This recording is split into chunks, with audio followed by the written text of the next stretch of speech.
It's February 1959. The air is biting cold, the kind of cold that seeps through your clothes and gnaws at your bones. You're standing in the Ural Mountains of the Soviet Union, a land of icy peaks, endless forests, and howling winds. This is no ordinary winter. The snow is deep, the winds sharp, and the night skies glow faintly with stars that flicker like distant candles. And yet a group of young, strong, and adventurous hikers have set out into this frozen wilderness, their hearts filled with excitement, their minds with determination. None of them knew that they would never return alive. This chilling event would later be called the Dyatlov Pass Incident, a mystery that has puzzled the world for more than 60 years. 9 hikers, experienced, skilled, and prepared, met a violent and inexplicable death on the slopes of a mountain the locals called Kholat Shakal, or the Mountain of the Dead. To this day, no one truly knows what happened. Let's begin at the start with the people. The group was led by Igor Dyatlov, a 23-year-old engineering student. He was brave, organized, and known as a natural leader. Alongside him were 8 friends, students and graduates from the Ural Polytechnic Institute.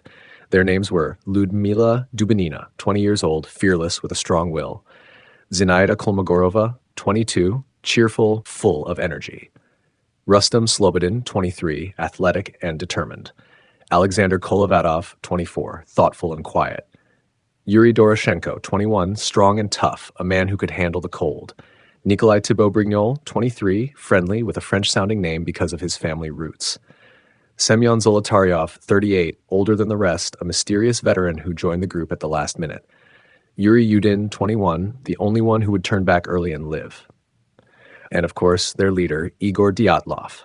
They weren't amateurs. These were experienced hikers trained in survival.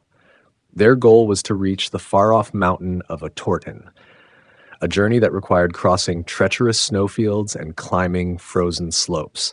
If successful, they would earn the highest hiking certification in the Soviet Union at the time. Excitement was high.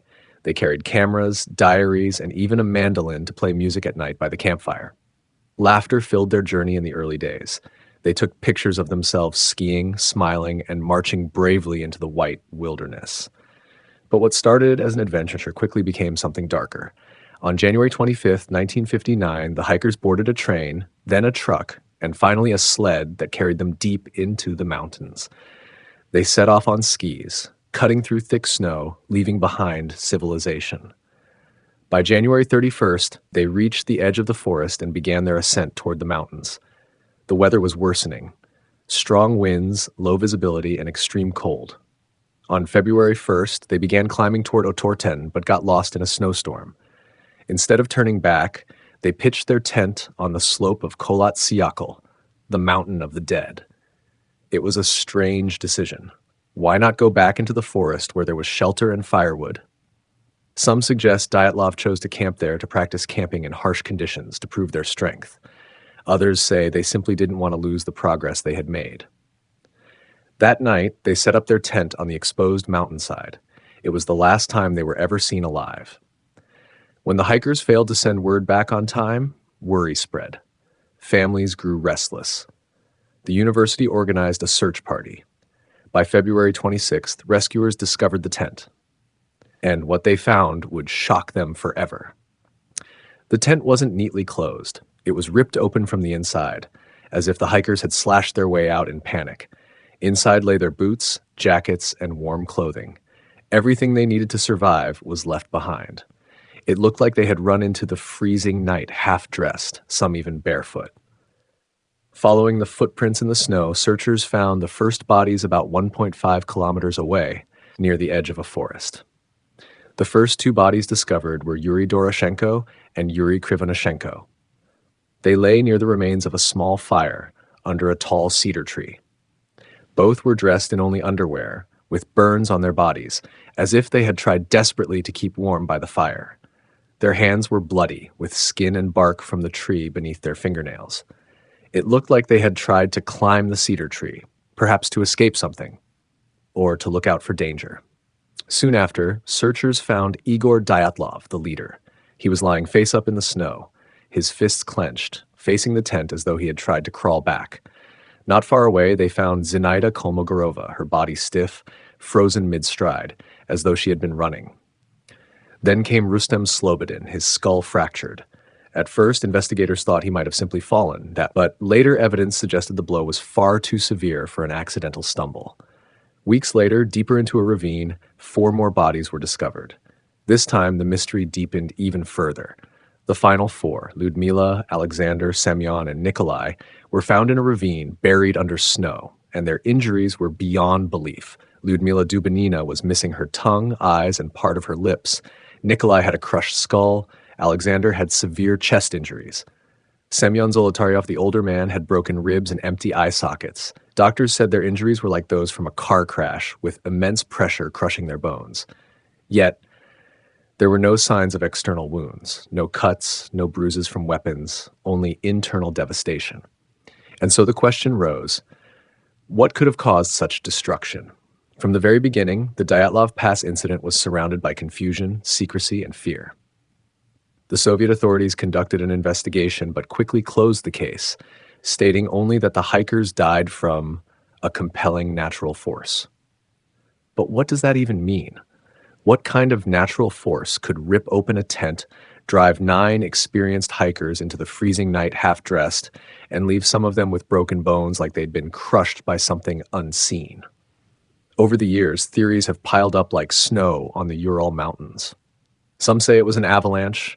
Others whisper about secret military tests. Some point to UFOs or even something supernatural. But none of them fully explain what happened that night. And so, the Dyatlov Pass incident remains a frozen puzzle, one that still refuses to melt, even after more than 6 decades. Imagine standing on that icy slope again, the tent torn from within, the bodies scattered across the snow, the unanswered questions hanging in the air like frozen breath. This is where the real mystery begins. Because while the hikers' deaths are tragic enough, it's the strange details surrounding them that have kept this case alive for decades. Details that don't fit neatly into any one explanation. Let's explore them, one by one. The tent. It was cut open from the inside, as if the hikers had slashed their way out in terror. Their boots, jackets, and gear were all still inside.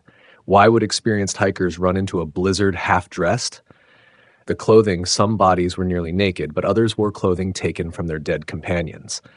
Strangely, traces of radiation were found on a few garments. Not enough to kill, but enough to raise eyebrows. The injuries. Several hikers had broken ribs and crushed skulls, injuries comparable to a car accident, yet no external wounds, almost as though the force came from inside their bodies. The missing tongue. Ludmila's tongue was gone. Some say animals may have eaten it, but others point to something more sinister. The strange skin color witnesses at the funerals said some bodies had a deep orange, almost tanned skin tone. Others noted their hair appeared grayish. Each of these clues deepens the enigma. And so, over the years, countless theories have been put forward to explain what happened. The most common explanation is the simplest: an avalanche. The idea goes like this. Sometime during the night, snow began to shift above their tent. Fearing they would be buried alive, the hikers slashed their way out and ran downslope. This could explain why they left without their clothes. Panic doesn't wait for boots. Some injuries might even match the crushing weight of snow. But here's the problem. Rescuers found the tent still standing, not buried.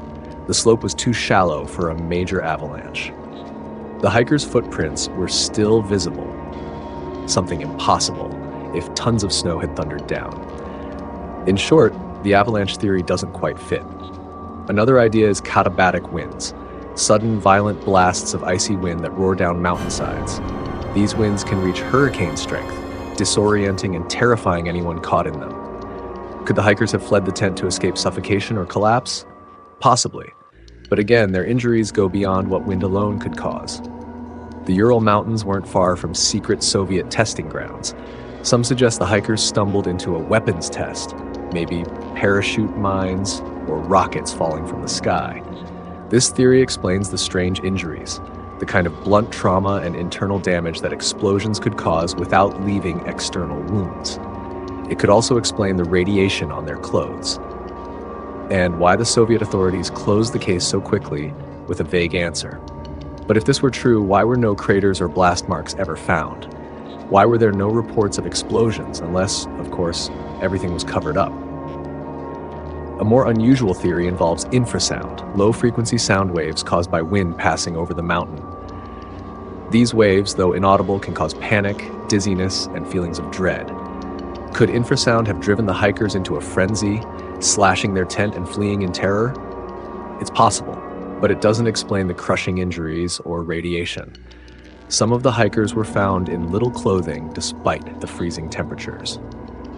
This led to the theory of paradoxical undressing, a condition where severe hypothermia tricks the brain into thinking you're overheating, causing victims to strip off their clothes. This could explain why some were half naked, but paradoxical undressing doesn't explain the catastrophic injuries. And it doesn't explain why they cut open their own tent. For some, the mystery goes beyond the natural world. Reports surfaced of strange glowing orbs seen in the sky around the time of the incident. Were the hikers victims of a UFO encounter? Was there some supernatural force on the Mountain of the Dead? The missing tongues, the strange burns, the orange skin, these details fuel such theories. But of course, these explanations lack solid evidence. In 2019, 60 years after the tragedy, Russian authorities reopened the case. After months of study, they concluded that a small avalanche caused the deaths. According to their report, the snow buried the tent partially, forcing the hikers to cut their way out and flee. The freezing temperatures then did the rest. But critics argue this explanation was just an attempt to put the case to rest. The injuries, the missing tongue, the radiation, all these details were brushed aside. Even today, many researchers, journalists, and armchair detectives disagree. The Dyatlov Pass incident grips us because it sits at the crossroads of fear and wonder. It's the image of 9 young people, full of life, suddenly caught in something they could not fight. It's the unanswered questions, the torn tent, the scattered bodies, the frozen mystery. Maybe it was an avalanche, maybe a secret military test, maybe something we can't explain. But one thing is certain. The Dyatlov Pass will forever remain a place of silence and shadows, a place where the snow keeps its secrets. And every time we ask, what killed 9 experienced hikers, the mountain itself seems to whisper back, nothing. The Dyatlov Pass incident is more than just a mystery. It's a reminder of how little we sometimes know about the world around us.